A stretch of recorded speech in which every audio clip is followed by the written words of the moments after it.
Professor Roberto Ferreira. Estou aqui para colocar para vocês vídeo 24, processos de sopro.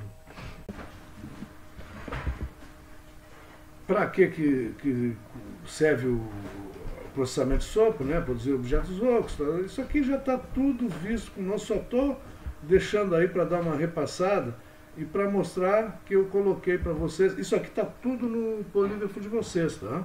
Está na mesma ordem. E em todos os vídeos eu deixei links que vocês vão poder acessar. Então, tipo aqui, ó, esse videozinho aqui é aquele muito basicão a respeito de como é que funciona a moldagem por sopro, né? Esse eu nem deixei lá no link, tá?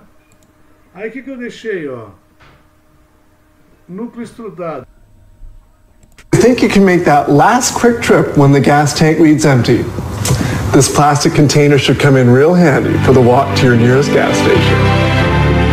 Plastic gas containers are made from these granules, composed of a concentrated colorant and a UV-resistant additive.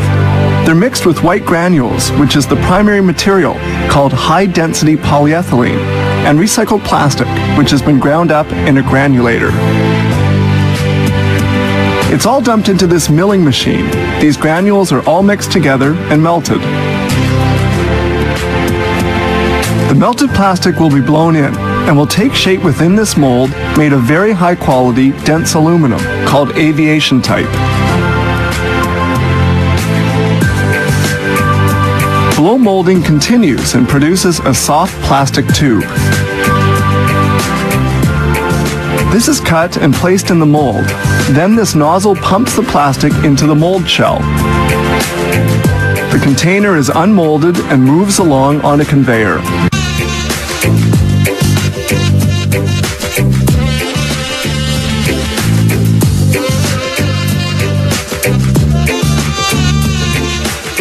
This type of molding produces residues which have to be eliminated.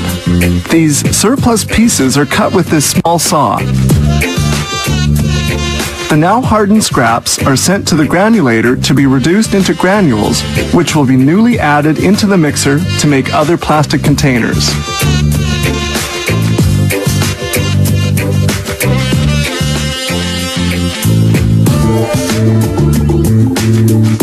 This small pneumatic drill pierces the container's vent hole.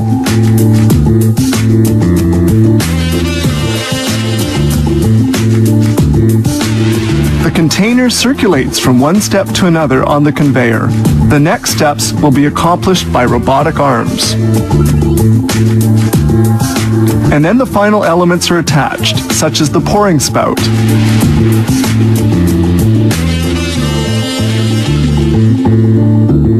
Then a sealing stopper equipped with a rubber washer prevents leaks. And finally, the cap of the neck is automatically screwed into place.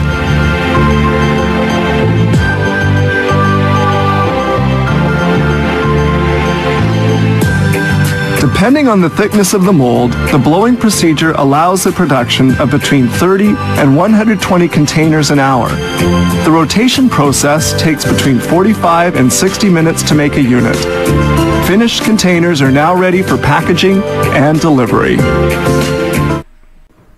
Bom, aí tem mais nessa parte de sopro aqui inicial que a gente viu. Tem alguma coisa a mais de vídeos. Tem aquele muito legal lá do Cusiol. Esse aqui, ó. Olá, Ricardo Cusiol, trazendo conteúdo que te ajuda a ter mais sucesso nos seus projetos com polímeros de engenharia. Algumas vezes nós temos que produzir peças um pouco diferentes do que o usual. Peças como essa aqui, por exemplo. Uma peça oca é um duto de ar que você tem que ter uma entrada e uma saída para transportar ar dentro do motor automotivo. Esse daqui é um outro exemplo, uma peça que é um pouco mais complexa. Você vê que é uma peça já tridimensional, ela tem curvas para todos os lados, uma peça oca também. E esse daqui é um outro exemplo de peça tridimensional oca que a gente de vez em quando tem que produzir. A dúvida é, qual é o processo que eu utilizo para gerar esse tipo de componente? A gente pode ter algumas alternativas. Você pode produzir essas peças por um processo de injeção especial, como os processos de injeção assistidos por gás ou por água. Você pode produzir essas peças por um processo de injeção simples e depois produzir duas metades e depois soldar essas duas metades fazendo uma peça oca. É o caso dessa peça aqui. Você tem duas metades, a parte de cima e a parte de baixo, e depois você solda nessa linha, fazendo então uma peça oca. Os processos de injeção assistidos, injeção assistida por gás, injeção assistida por água, apesar de já bem disseminados, bem controlados, eles são processos complexos e muitas vezes, por tipo de peça que a gente está buscando produzir, eles podem ser um pouco superdimensionados. O processo de injeção onde você molda duas metades e depois solda, ele tem algumas vantagens, que são as vantagens de você poder ter uma série de componentes integrados, porém ele exige um processo secundário de solda. Existe um outro tipo de processo, um terceiro tipo de processo, que é o processo de sopro tridimensional, processo de sopro 3D, que eu quero apresentar para você hoje e que te permite fabricar peças como essa daqui, uma peça oca, um duto de ar, por exemplo, ou qualquer outro tipo de componente que você queira, tridimensional, ele tem curvas para todos os lados e te permite então produzir peças como essa daqui. Vamos lá? Processo de sopro 3D. Tá aí alguns exemplos de peças que você pode produzir. Lembrando a você que se você quiser baixar essa apresentação, o PDF dessa apresentação, basta clicar no link que está na descrição desse vídeo e você se cadastra na minha lista VIP. Lembra que se você está se cadastrando agora na minha lista VIP, você vai receber um e-mail de confirmação. Você precisa entrar no e-mail e clicar no link lá para efetivar o seu cadastro. E com isso você vai ter acesso a esse PDF. Se você já está cadastrado na minha lista VIP, basta clicar no botão que está embaixo desse vídeo, deixar seu e-mail para eu saber que é um assunto do seu interesse e você também vai ter acesso a essa apresentação. Ok? Bom, então você está vendo aí alguns exemplos de peças, fora essas que eu já mostrei para você. Tá? Vamos falar um pouco sobre o processo de sopro 3D. Primeiro, é importante a gente comentar a respeito do processo básico de sopro. O que é o processo básico de sopro para você poder entender do que a gente está falando. Então, o processo de sopro básico, ele visa estrudar uma mangueira, ou parison, que a gente chama, uma mangueira reta. Essa mangueira vai ser fechada por um molde e vai ser soprado ar lá dentro e formar uma peça oca. Vou passar o vídeo novamente aqui para você poder dar uma olhada. Tá aí. Você produz então uma mangueira ou um parison, um molde se fecha sobre essa mangueira, sopra-se ar lá dentro. Você tem sempre, isso é importante, você tem sempre uma perda nesse processo. A parte superior e a parte inferior da peça ela é sempre descartada, é um refúgio do processo natural do processo de sopro, mas você depois tem o componente moldado numa peça oca, uma garrafa, um componente qualquer. Vamos dar alguns exemplos de peças que você pode produzir por esse processo. Peças do nosso dia a dia, então, como essas que você está vendo, garrafas, bombonas, todos esses tipos, todas essas peças ocas dos mais diversos tamanhos, embalagens normalmente, que você pode produzir pelo processo de sopro convencional. Você pode produzir peças como essa, bem complexas também pelo processo de sopro, inclusive pelo processo de sopro convencional. Qual que é o problema de produzir peças como essa que você está vendo aí na tela, como essa que eu estou te mostrando aqui, pelo processo de sopro convencional? Eu espero que você consiga imaginar qual que é o problema, mas se não, eu te mostro agora. O problema é que aquela perda natural que você tem no processo, ela é muito maior. Uma vez que você tem uma peça tridimensional e por causa das curvas dessa peça, como você fabrica uma mangueira reta, um parison reto, para você gerar essas curvas, você acaba gerando uma perda de material bastante excessiva. Normalmente, para um processo de sopro bem controlado, um processo de sopro convencional e um processo de sopro 3D que eu vou mostrar para você, não mais do que 20 a 30% de perda é gerada nas aparas, nas partes superior e inferior da peça. Num processo como esse que você está vendo aí, onde você usa um processo de sopro convencional para fabricar uma peça tridimensional, a sua perda pode ser até maior do que a peça que você está produzindo. Sem falar de outras coisas, como por exemplo, essa área de solda que eu estou mostrando para você aqui, ó. Essa área de solda, ela tem um contorno ao longo de toda a peça, que é exatamente a parte onde o molde se fecha para poder formar a geometria tridimensional da peça. Essa área de solda é um ponto de maior fragilidade da sua peça, e se ela for sofrer pressão interna, é um ponto onde ela pode vir a falhar. Então, esse tipo de processo convencional para a produção de peças como essa daqui, ele tem as suas limitações, e por isso foram desenvolvidos os processos de sopro especiais, que a gente chama. O primeiro processo de sopro especial que eu vou mostrar para você é o processo de manipulação do Parison, manipulação dessa mangueira que a gente produz.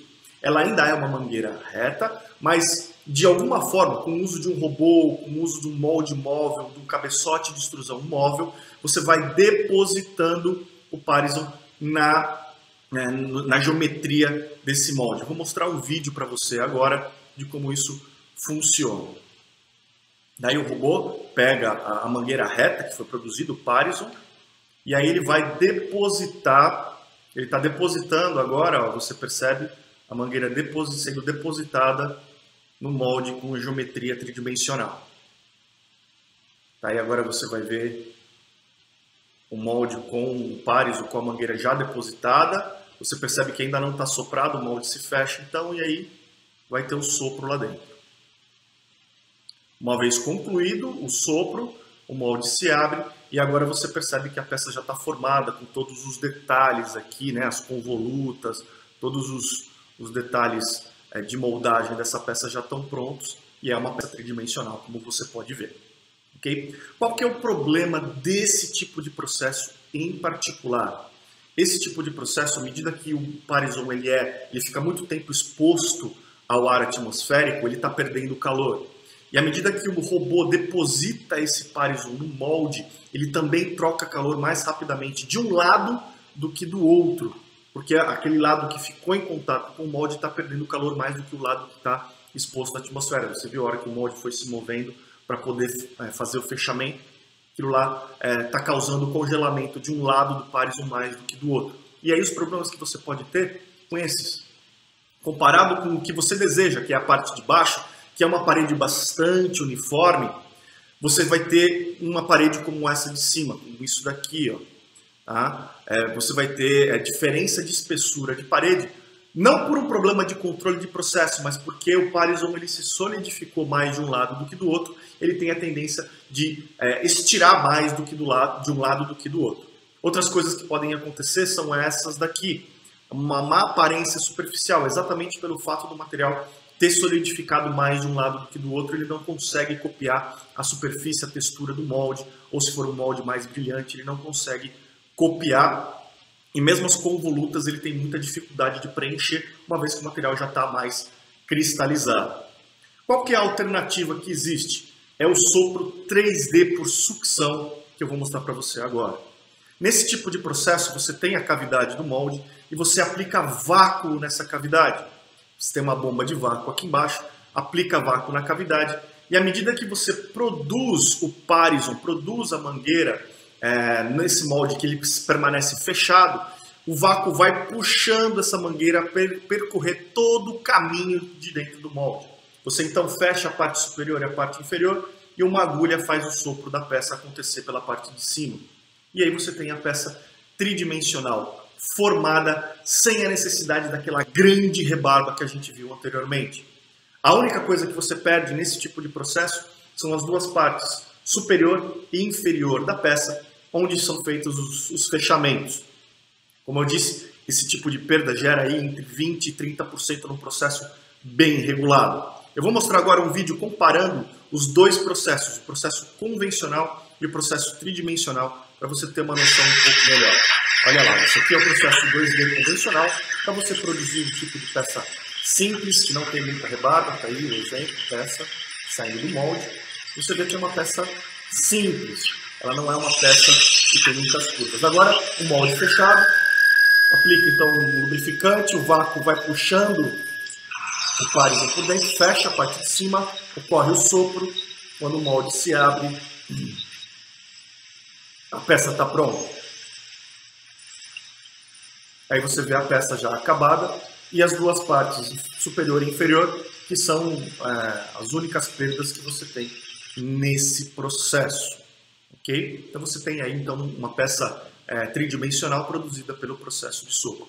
Para garantir nesse processo que você tenha uma uniformidade de espessura, mesmo com paredes que variam de um diâmetro relativamente pequeno para um diâmetro bastante grande, para você garantir a uniformidade de espessura nas curvas dessa peça, existe um sistema na matriz de extrusão dessa máquina, que é esse que você está vendo.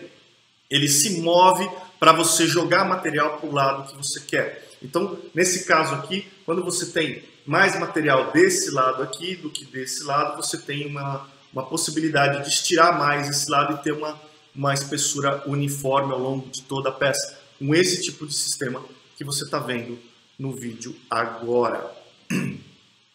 Uma outra possibilidade que você tem com esse processo é de fabricar peças com segmentos rígidos e segmentos flexíveis. Você pode unir um processo de sopro 3D com um processo de sopro sequencial, onde você tem uma coextrusão de material e você vai dosando então material rígido e material flexível para ter flexibilidade aonde você precisa que a peça seja flexível e ter rigidez aonde você precisa que a peça seja rígida. Com esse tipo de processo, você consegue então ter uma junção de peças rígidas e flexíveis, tridimensionais, com rigidez aonde você quer, flexibilidade aonde você precisa e com o mínimo de perdas no seu processo. Eu espero que você tenha gostado desse tipo de processo de peças plásticas, peças de engenharia principalmente. Se você quer baixar o PDF, lembrando, se cadastra na minha lista VIP, clica no link que está na descrição desse vídeo. Lembra de curtir a minha página no Facebook, o meu canal no YouTube, receba conteúdo por lá também. Me conta como esse conteúdo te ajudou a ter mais ideias, a ter mais sucesso para os seus projetos com polímeros de engenharia, para o seu dia a dia. Eu vou ficar muito curioso para saber a sua história.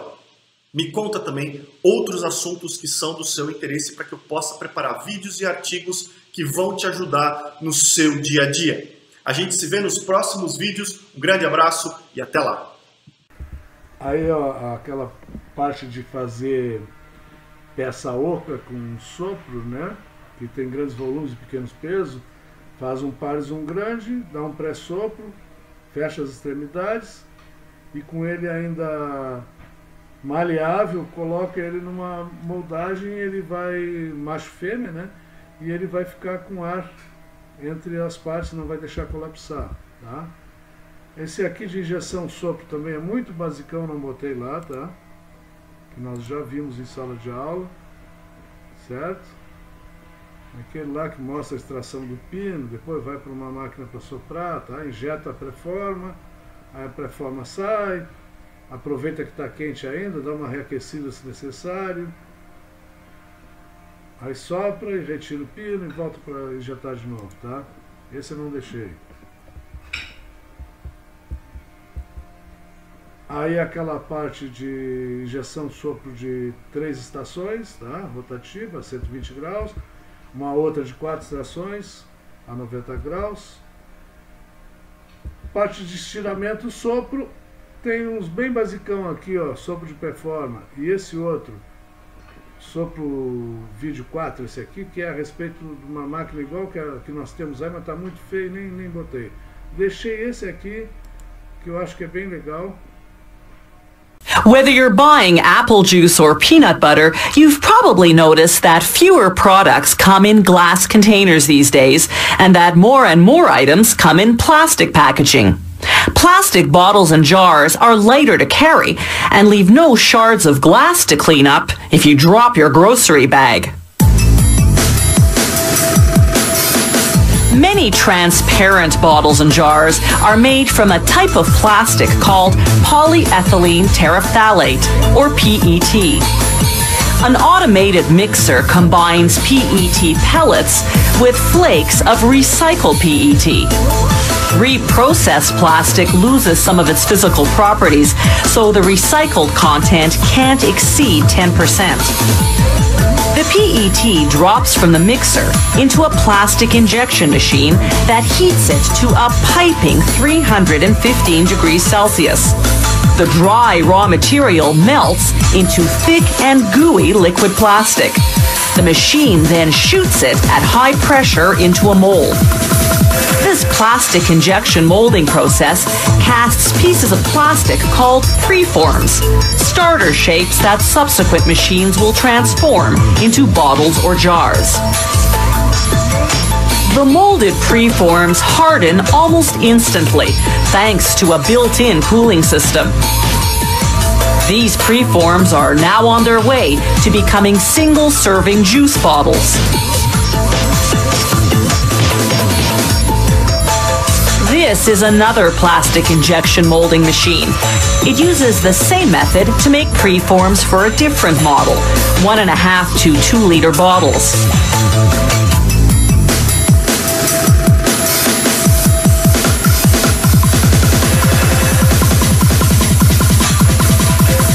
The preform's next stop is a machine called a reheat stretch blow molder. In a matter of seconds, it heats each preform just enough to make the plastic malleable, then inserts a rod to stretch the preform lengthwise, while at the same time blowing in air at extreme high pressure. This forces the preform into a bottle-shaped mold. Cold water circulates within the mold to cool and set the plastic almost instantly. This lightning-fast machine churns out 10,600 bottles per hour. No wonder we've had to show it to you in slow motion.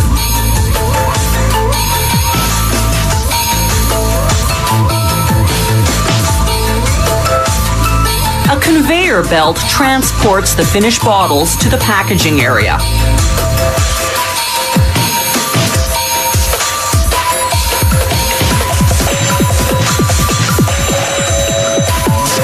Before blow molding, the preforms for certain models first pass through an oven.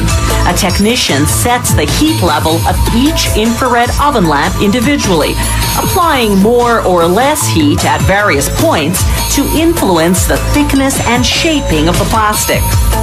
From the oven, the preforms go into another reheat stretch blow molder that transforms them into peanut jars. It's the same process for this peanut butter jar. After molding, the machine instantly cools the plastic, locking in the shape. The factory pulls samples off the line at regular intervals for quality control testing. Technicians measure the thickness of the plastic and perform a compression test to gauge its strength. They verify the sample's dimensions and capacity. They also evaluate resistance to vacuum pressure because containers are often vacuum sealed after filling. Some models must also be strong enough to resist the pressure of their contents, carbonated soft drinks, for instance. The recycled material used in making these bottles and jars doesn't come from used plastic containers. For hygienic reasons, the factory recycles only new plastic left over from its manufacturing process. The finished containers, of course, are fully recyclable. They're typically reprocessed into other plastic products or into products that contain some plastic. Aí fala nas vantagens e desvantagens, difusão sopro, injeção sopro. Depois, nós iríamos ver nas próximas aulas. Na próxima aula seria isso aqui, ó. Quais são os componentes do equipamento de sopro, tá? Isso aqui já está autoexplicativo e vocês já conhecem. E cai na provinha. Vou deixar o estudo dirigido também para vocês lá no que é acadêmico, tá? Tô deixando. E aqui todos aqueles vídeos bem legaisinhos do Paulson Training. In the blow molding process, plastic is heated in an extruder until the plastic becomes a viscous fluid. Then, this plastic is extruded through a blow molding die to form a tube shape called a parison. A mold containing a cavity is closed around the parison. Then, pressurized air is blown inside to expand the parison against the cavity wall. The plastic is cooled by the mold, the air is released, the mold opens, and the part is released. At this plant, the excess plastic at the bottom is removed with a knife. The part is set onto a conveyor belt where the bottles move along to the bottleneck trimmer, where excess plastic is removed from the neck. The specifications for any blow molding machine determine the size and type of mold that can be used. These specifications include the extruder melting capacity in pounds or kilograms per hour. The actual maximum output of any extruder depends on the plastic type, the plastic pressure required, and the plastic melt temperature. The OEM's published output number will be on the optimistic side. To protect the thrust bearing and extend the operating life of the extruder, you should target no more than 80% of this maximum amount. The clamp force is the maximum force in tons that the clamp can exert, keeping the mold halves closed against the force of air pressure inside the mold. Clamp stroke, or daylight, is the maximum distance between the platens when they are fully open. This distance sets the limit for the mold thickness that can be used and still allow the plastic part to drop out when the mold is open. There are two primary types of die head designs. Here is a radial flow die head. Plastic from the extruder flows to the die head, then makes a 90-degree turn as it splits and flows around the mandrel. Then the two plastic flow fronts rejoin on the other side. The plastic that flows around the mandrel travels a longer distance, and so it loses pressure. This plastic on the far side now flows at a slower rate. To try to even out the flow, a choke can be included, either in the mandrel or the die head. Some die heads have an adjustable choke built into the die head body. Where the two flow fronts meet, at the far side of the mandrel, a weld line forms. It can be an area of weakness in the blow-molded part if the molecules do not become thoroughly entangled. To improve the bonding of the two flow fronts, a separate choke is often used to increase the overall plastic pressure in the die head. The other die head design is the axial flow. The plastic flows over the top of the torpedo and down. One of the advantages of the axial flow die head is that the amount of flow resistance and pressure loss are the same all around the circumference. Weld lines occur, but they are stronger because the plastic rejoins more quickly with less flow disturbance. Since the plastic flow distance is the same all around the torpedo, a choke to adjust flow is usually not needed. But a choke around the entire circumference may be used to increase pressure above the choke and improve weld line strength. Here is an axial die head design called the parison over parison design. The plastic flows through spider passages in two different layers. When the flow fronts of each layer rejoin, there are weld lines. But each layer's weld lines are covered by another layer, so the weakness in the parison is minimized. In Lesson 1, you saw the single screw extruder. The screw rotates, but does not move back and forth. The extruder feeds plastic either directly to the die head or to an accumulator. There are two types of accumulators. The first we will show is the reciprocating screw accumulator. In this design, the screw can rotate and move back to allow plastic to accumulate ahead of the screw. Then, when there is enough plastic ahead of the screw stops rotating, and a hydraulic piston forces the screw forward. The plastic flows through the die head to make a parison. An important part of this design is the check ring, or valve. At the end of the extruder screw, when the screw rotates, the check valve allows the plastic to go only in the forward direction past the tip of the screw. When the screw is pushed forward, the check valve closes to keep plastic from flowing back up the screw flights. The plastic flows through the die head, making a parison. Then the cycle repeats.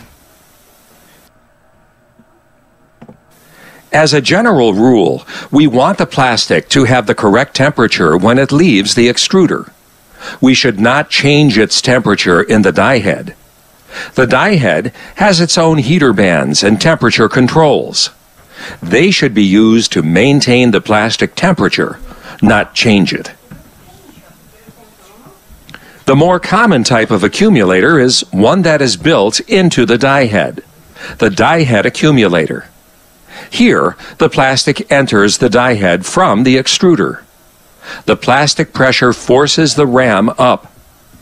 To minimize the heat history of plastic, it's best that the first plastic into the accumulator is also the first plastic out. This accumulator has a vertical slot at the side of the ram that continuously directs the plastic from the extruder into the base of the ram as the ram rises, so that the first plastic into the accumulator is the first plastic out. When enough melted plastic has been accumulated in the cylinder, the ram is forced down. The rate of parison extrusion is an important control in the blow molding process. Varying this rate during parison formation is called programming, and it's covered in Lesson 7. Parison programming. Parison programming is the process of changing the parison thickness as the plastic is extruded from the die head. Programming can reduce the amount of plastic used, improve the wall thickness distribution, and reduce cooling time. In this die head design, the angle between the bushing and the mandrel are slightly different. The larger gap at the beginning of the land region reduces the pressure loss. The difference in gap thickness between the top and the bottom of the land region allows the programmer to vary the gap by moving either the bushing or the mandrel up and down while the parison is being extruded. Changing this gap during parison extrusion changes the parison thickness and diameter. The operator sets the control system to adjust the gap thicker in those areas of the blown container that expand the most, or thinner in those areas that expand the least. In this die design, the land region of the die head can be either diverging or converging. In setting up the program controller, the operator must know whether it is the mandrel or the bushing that the programmer adjusts. The operator must know whether it is a converging or diverging die. If it is the mandrel that adjusts the gap and it is a converging die, raising the mandrel will open the gap. If it is a diverging die, raising the mandrel will close the gap. If the programmer adjusts a movable bushing on a converging die, raising the bushing will close the gap. But if the bushing is controlling a diverging die, raising the bushing will open the gap. This sounds confusing, but for a specific die head, you will quickly understand which adjustment opens and closes the gap. Uma olhada boa,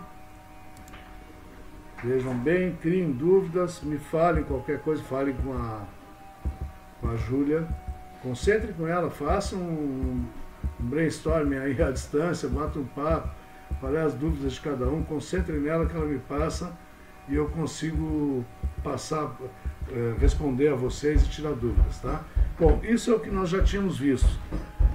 Nós tínhamos visto até aqui. Então, isso aqui eu vou deixar para vocês agora, vou passar o link para vocês a respeito dessa aulinha, dessa videoaula aqui. Esses slides aqui estão na mesma ordem lá do polígrafo de vocês, tá? Então, o que eu vou fazer? Eu vou tentar deixar o slide algum tempo visível para dar tempo de vocês lerem, certo? E vão anotando aí, criando dúvidas, tal, de alguma coisa que não tenham entendido, porque eu não tenho esse retorno de vocês agora, né? Então, concentrem com a Júlia lá. Qualquer coisa que vocês tiverem dúvida, façam um questionarão lá, grande, gigante, lá para me mandar, para poder responder, tá? Hoje é sobre moldes de sopro, né? Assim como os moldes de injeção, eles também são montados em molduras estruturais, né? E tem um sistema que vai bloquear isso aí. Esse sistema, ele pode ser mecânico, pneumático, hidráulico, o de alavanca ali que fala mais adiante é o mecânico, tá? Eu diria para vocês assim, quase que 100% dos equipamentos o bloqueio é hidráulico, tá? Porque precisa de bastante força de fechamento, que é para não vazar material na hora de soprar dentro do molde, né? E o hidráulico é o mais adequado, certo? Ó, se o fechamento não é consistente, pode haver problemas, não comprimir externamente a guarnição da área da alça de um recipiente, tá? Então tem que estar bem bloqueado. Normalmente é hidráulico, pode ser mecânico, alavanca, né? Ou o pneumático, mas aí pneumático teria que ter uma pressão de ar bem grande de sistema, tá? Ah, uma coisa que eu não sei se eu comentei em sala de aula, já vou aproveitar que falei em pressão de ar agora, é o seguinte: normalmente as redes de ar de instalações Fabris aí, a pressão do ar comprimido varia aí entre 6 a 10 atmosferas no máximo, tá? As redes de ar, de maneira geral. Quando a gente estiver falando em sopro de recipientes, de garrafas PET, as pressões têm que ser de 23 atmosferas, tá? Não é comum. Isso aí precisa de um sistema booster, que chama. É um compressor comprimindo na sucção, na aspiração de outro, elevando a pressão. E aí o vaso de ar e as redes de ar tem que ser dimensionadas com uma espessura de parede adequada, tá? Sai uma grana isso aí, tá bom? Só um comentário para não esquecer. Bom, com relação ao posicionamento do sistema de bloqueio, tá? Isso aí está sempre referenciado. Vocês lembram de eu falar lá na 3P que é importante a gente se posicionar numa linha de extrusão, né? Com relação a onde é que a parte de trás, onde é a frente, esquerda, direita, né? E eu sempre coloquei para vocês que deve seguir o fluxo do polímero, né?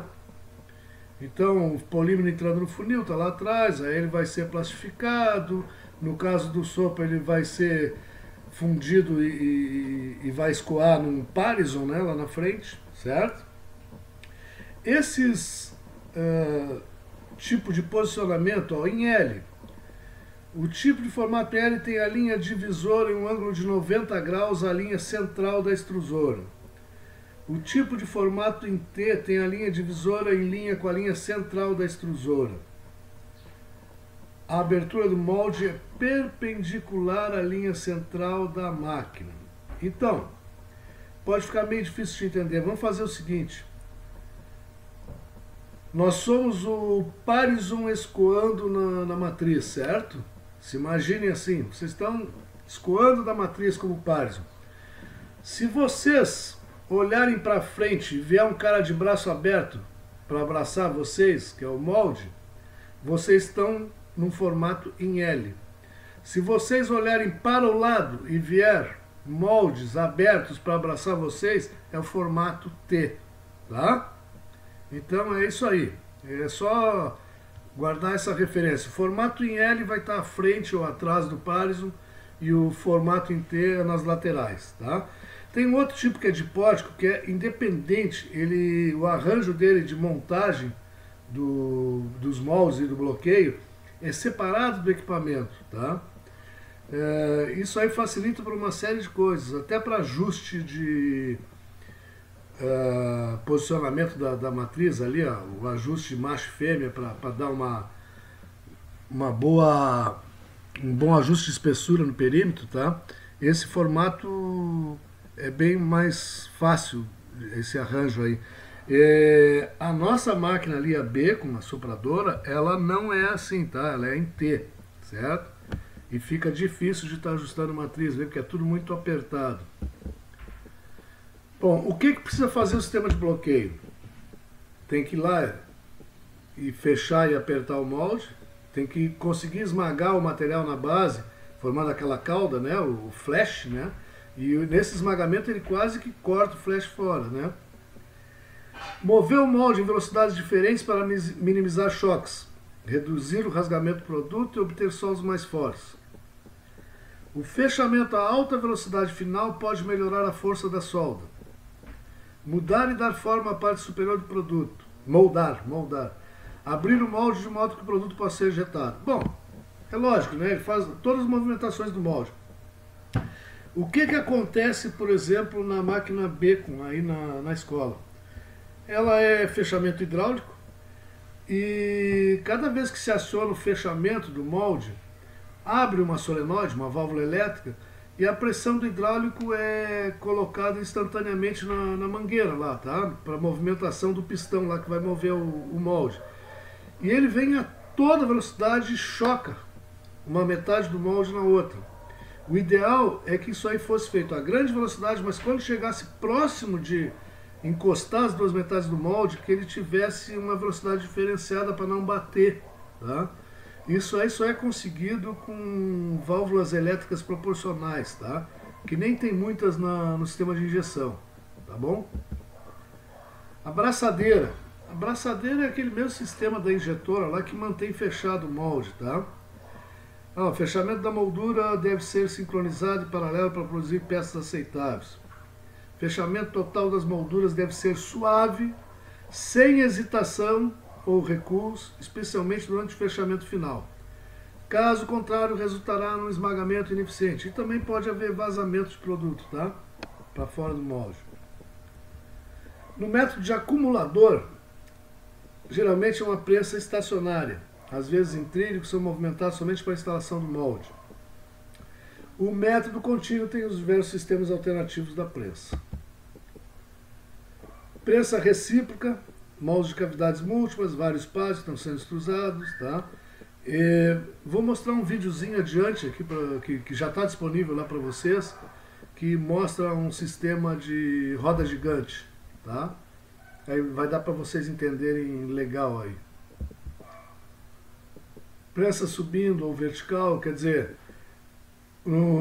ali na Becon, não sei se você não está lembrado, mas os moldes estão colocados abaixo da matriz, né? Então quando ele vai abraçar o pares, o molde tem que subir e correr lateralmente para abraçar, tá? Tem uns que não, já são colocados ao lado da matriz, ele só percorre o caminho lateral. Tem outros que vêm de frente ou vêm de trás, tá? Mas corre horizontal. E tem o sistema carrossel, que está sempre girando algum molde na frente do parison e abraçando ele, e o outro já está correndo para soprar, e o roda gigante que vem da frente do parison também. Nós vamos ver isso aí. Ó, esse aqui é um sistema subindo ou vertical, que é que nem o que tem na Becon, tá? Só que na Becon são dois parison ao mesmo tempo, o molde é duplo, né? Então ali, ó, vocês estão vendo que tem um molde que está abraçando o parison e vai ser cortado, e tem outro que já está ejetando o material lá, tá? Já está ejetando uma garrafinha ali. A horizontal é isso aqui, ó. Vou deixar um tempinho para vocês lerem aí, ó. Move o molde para o lado para sopro e resfriamento, enquanto o segundo conjunto de braçadeira fecha um outro molde sobre o parison, continuamente extrusado. Após o resfriamento, a primeira peça é ejetada, o conjunto de braçadeira se move de volta e fecha um outro. Sempre tem um molde abraçando e o outro está em sopro, resfriamento e ejeção. tá? Então aqui, ó, a gente está vendo ali a matriz, o cabeçote matriz, né? Tem o molde que já está pronto para abraçar. Tem um outro que está ao lado que está em resfriamento para depois ejetar.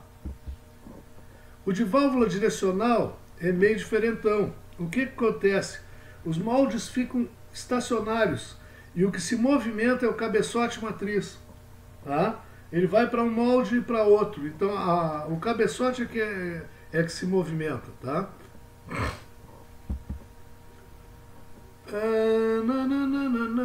Caso dos moldes de garrafas, um pino de sopro é montado no conjunto braçadeira. Tá aí para vocês lerem, criem dúvidas. Roda gigante, eu tinha falado para vocês. Ao invés de tentar explicar aqui, que vai ficar difícil, eu vou mostrar um vídeo para vocês isso aí, tá? Tá aí a tela se vocês quiserem parar e ler. Aqui tem uma foto que tá muito ruinzinha, tá? Mas é o conjunto de roda gigante que tem no polígrafo de vocês também. Aqui aparece um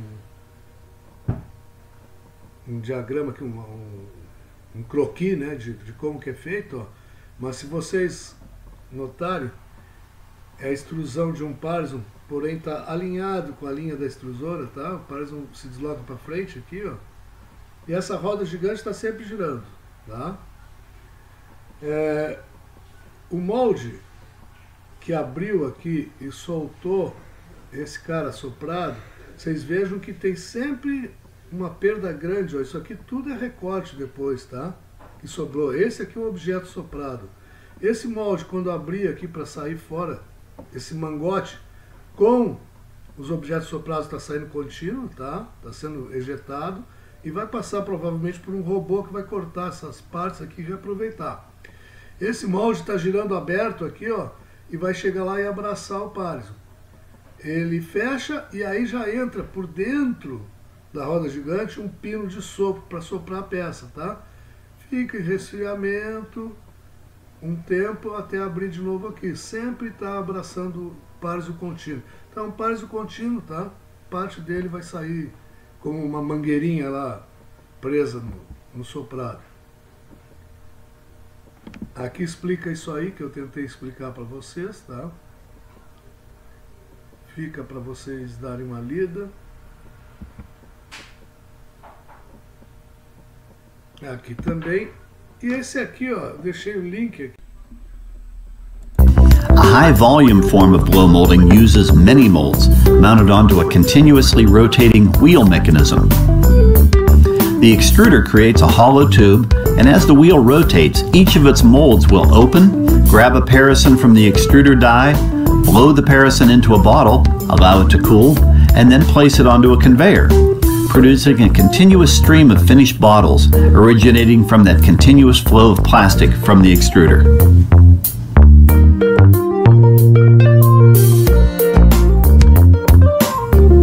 These wheel machines can also produce co-extruded bottles containing layers, designed to meet the needs of the product and to use reclaimed material for maximum economy and recycling benefits. O carrossel, em vez do Parison ser extrusado para a frente e vir uma roda gigante girando, é esse aqui, ó, é lateral, tá? Ele extruda o Parison para baixo e o negócio é que nem um carrosselzinho desse de parque de diversões, tá? Molde de sopro. Diversas peças contendo vários insertos. É feito geralmente de duas metades. Quando o molde é fechado, vai dar forma a uma ou várias cavidades para pegar mais, um Parison ou mais, tá?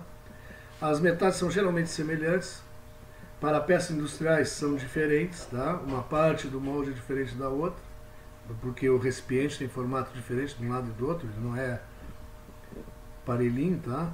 Igualzinho. Uma caixa de parede dupla é um exemplo que ele dá aí, né?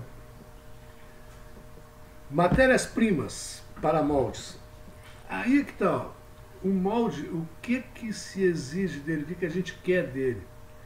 Primeiro, que ele seja o mais leve possível, de fácil usinabilidade, tá? na hora de fabricação dele, que ele seja fácil de usinar, que que ele seja leve para a gente poder trocar com facilidade, para estar trocando da linha de produção, que ele tenha uma boa condutibilidade térmica, porque não esqueçam que o maior tempo no ciclo todo de transformação é o tempo de resfriamento, né? Ele quase que é 3/4 partes do tempo de extrusão. Então, quanto melhor a condutibilidade térmica, melhor é, certo? Então tem aí, ó, cobre, berílio, ligas de alumínio fundido, ligas de zinco, ocasionalmente bronze. O que acontece com esses materiais mais macios? Eles são mais leves e mais macios, eles são fáceis de usinar, são fáceis de trocar, mas eles também podem, no choque, no trabalhar com ferramentas nele, pode ser machucado mais facilmente, tá? Berílio é um material leve, oferece excelente condutibilidade térmica.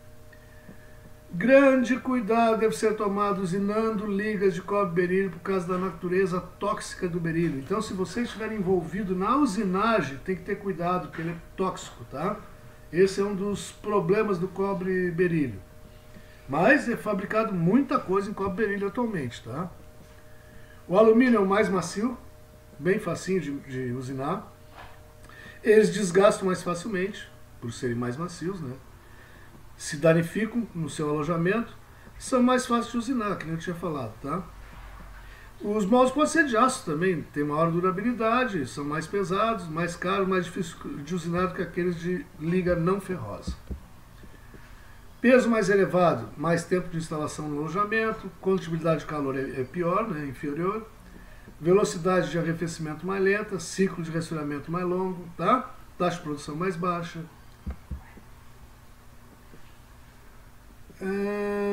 Bordas de esmagamento, geralmente ambas metades finais do molde.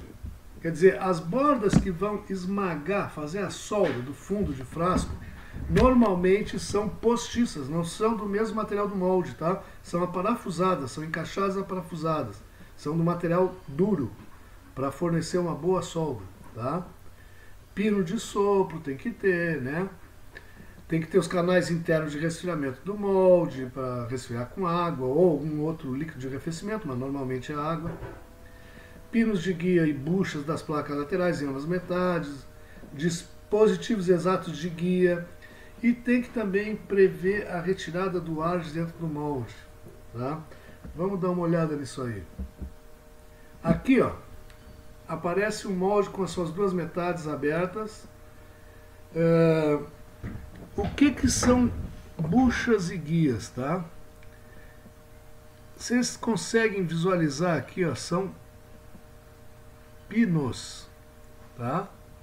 Pinos. Aqui, ó, pino. Do outro lado, na outra parte do molde, na outra metade, buchas, tá? Então, isso casa exatamente o pino com a bucha.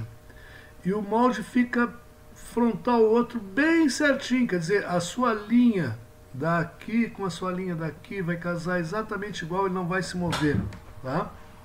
Vejam, aqui vocês conseguem visualizar, ó, na parte do gargalo, é uma peça postiça parafusada. Essa parte que vai formar o gargalo, eu preciso que seja de um material mais duro, para dar um bom fechamento e para produzir uma boa rosca no gargalo, tá? No pescoço. A parte de esmagamento do flash aqui, da cauda, aparece aqui também postiça, tá? Em ambas as metades, certo? E uma outra coisinha que vai estar adiante aqui nos slides, mas já vou mostrar para vocês agora. Imagine que tem um parison aqui dentro e que a outra metade vai vir e fechar esse parison aí dentro para ser soprado. Quando começar a soprar o parison aqui dentro, o que vai ter entre o parison e as duas metades do molde? Vai estar cheio de ar. Então, esse parison vai ser soprado contra ar e não vai fazer contato contra as paredes. Então, esse ar que fica aqui dentro tem que ser expulso. No caso deste molde aqui, ele é expulso por esses pequenos canaizinhos aqui, vocês conseguem enxergar isso, ó. São ranhuras usinadas de uma altura micro, bem pequenininho, tá? Que é justamente para poder expulsar o ar de dentro do molde, das duas metades, quando o parison está sendo soprado. Só que essa ranhura não pode permitir que o plástico extrude por ela, tá? Então é mínima, tá? Existem outros tipos de saída do ar, de ventagem do ar que se chama, que são microfuros, tá? Esse molde, vocês vejam que ele é da Castrol. Aqueles vasilhames para 1 litro de óleo automotivo, tá? Ele já tem preparação química da superfície, ele sai com uma característica do material meio rugoso, assim, tá? E já vem com a marca registrada da Castrol lá, então já sai a garrafinha aí, o reservatório pronto, tá? O esmagamento tem que dar toda uma atenção. Eu não vou entrar em detalhe, vocês têm no polígrafo o que precisa para o esmagamento, qual é o ângulo das ferramentas. Aqui, ó, ele fala num ângulo que tem aqui, tem que ser adequado, qual é a profundidade. Tá? Isso está detalhado no polígrafo. Por quê? Porque aqui está a peça de esmagamento postiça, tá? Ele tem que formar um cordão de solda adequado aqui. Vamos ver agora. Aqui, ó, é um bom cordão de solda, onde tem uma protuberância de material fundido que ficou um pouquinho para dentro e às vezes fica um pouquinho para fora até aqui, tá? Essa está adequada, mas está querendo falhar, ó. Vejam que a protuberância está querendo dividir em duas. E essa aqui totalmente falhada. Essa aqui está muito ruim, tá? É ponto fraco. Isso pode romper aqui, certo? Então está tudo definido pelas peças do esmagamento.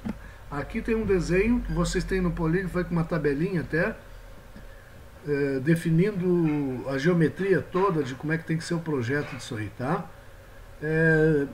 Informativo mesmo. Resfriamento rápido, como a gente já falou, ele toma 2/3 do tempo, né? Do tempo do ciclo todo, então tem que resfriar o mais rápido possível, tá? Muitas vezes o pessoal quer resfriar bem rápido e baixa bastante a temperatura da água. Isso aí pode ter consequências no processo. Se eu tenho um material de espessura muito grande, um resfriamento muito rápido pode me trazer problemas na peça, tá? Porque não esqueçam que o plástico é um péssimo condutor, né? Então se a peça é muito espessa e eu resfrio muito rápido, a parede externa resfria, mas lá dentro ele ainda está fundido e vai formar falhas, vazios, vai deixar com tensões diferenciadas, tá? Então eu tenho que prestar atenção nessa temperatura de resfriamento. Tem que ser o mais rápido possível, desde que não prejudique a peça, tá? Tem alguns processos onde o pino de sopro é resfriado também, tá? Resfriamento com ar na parte externa, para a cauda esmagada, porque ela fica muito quente, tá? Aquela cauda, aquele flash, ele fica com uma espessura muito grande e fica quentão pra caramba, tá? Então às vezes tem que ser resfriado. Não, aí fala da temperatura do par de soprado, é lógico, né? Vai ter a ver com o resfriamento.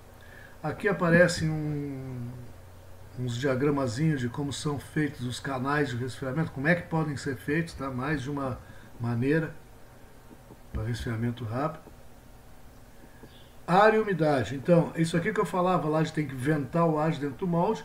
E o ar de sopro, ele não pode conter umidade, tá?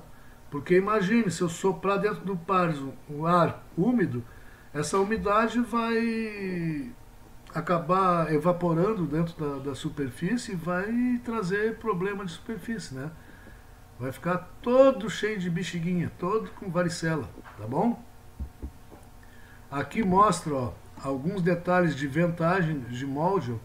Esse aqui, por exemplo, é microfuro aqui e aqui, e tem um canal por dentro do molde com furos maiores para saída, tá? Na outra metade ele está mostrando aqueles rasguinhos rebaixados, tá? Então são rasgos de uma largura grande, perdão, mas de pouca profundidade, tá? Aqui aparece um outro sistema com vários furinhos e aqui tem uma peça, normalmente com material de cobre ou de bronze sinterizado, tá? Tipo um filtrinho, certo? Outros tipos de furação também, microfuros, tá? Tem vários modelos para fazer a saída, a ventagem do ar. A injeção do ar de sopro também pode ser feita de várias maneiras, tá? O tipo do pino, a abertura do ar que entra no molde, às vezes controlada, tá?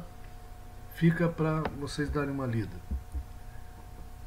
Aqui a mesma coisa, ó. Pressão do ar, aproximadamente 10,5 kg por centímetro, quilograma força por centímetro quadrado. Está escrito errado aí, professor, é quilograma força por centímetro quadrado, ou 10,5 atmosferas, tá? Como eu falei lá no início, se for PET, esquece, 23 atmosferas, tá? Que aparecem os tipos de pino de sopro, que podem ser agulhas, tá? Ao invés de pinos. A ejeção tem que ser efetuada o mais rapidamente possível. Normalmente a ejeção é feita de modo automático. Quando o molde abre, a peça já é ejetada em cima de uma esteira, de algum lugar de deslocamento. Normalmente não tem nem manuseio, né? O ser humano não está envolvido no sistema aí. Até por questão de segurança, tá? Quando forem peças muito grandes, são removidas manualmente. O operador primeiro deve empurrar de lado a porta ou protetor. Cada movimento do molde da moldura estrutural automaticamente, de modo que o operador não esteja em perigo. Claro, quando abre a porta, vocês lembram que tem uma chave fim de curso que impede a parte hidráulica poder fazer qualquer dano à pessoa, tá? Desbaste normalmente é automático, tá? Então tem uma faquinha lá que vem um sistema pneumático que dá-lhe um corte no material, tá? Injeção sopro. O tipo de molde. Fica aí para vocês lerem. Vocês têm no polígrafo. Anel do gargalo.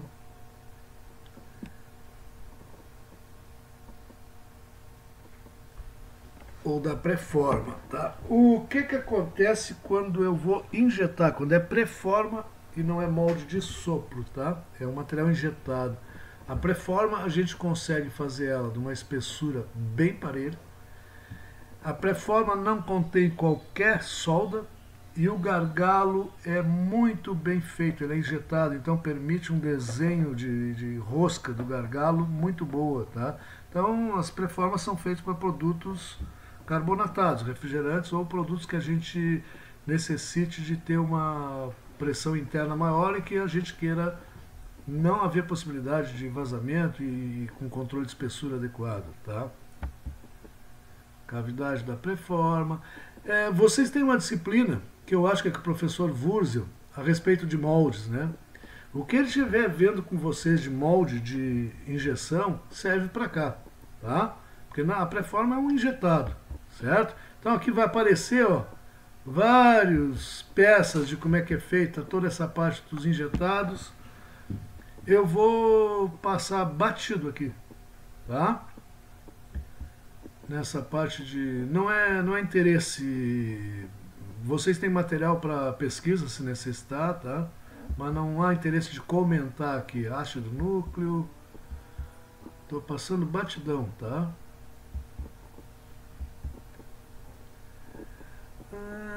Configuração do ácido núcleo.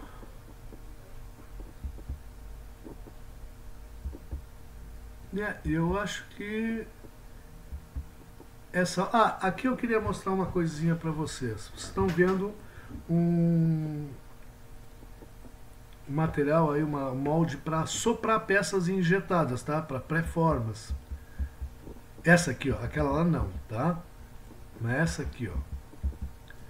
Vocês vejam... Bom, vamos passar os slides devagarinho aqui para vocês poderem...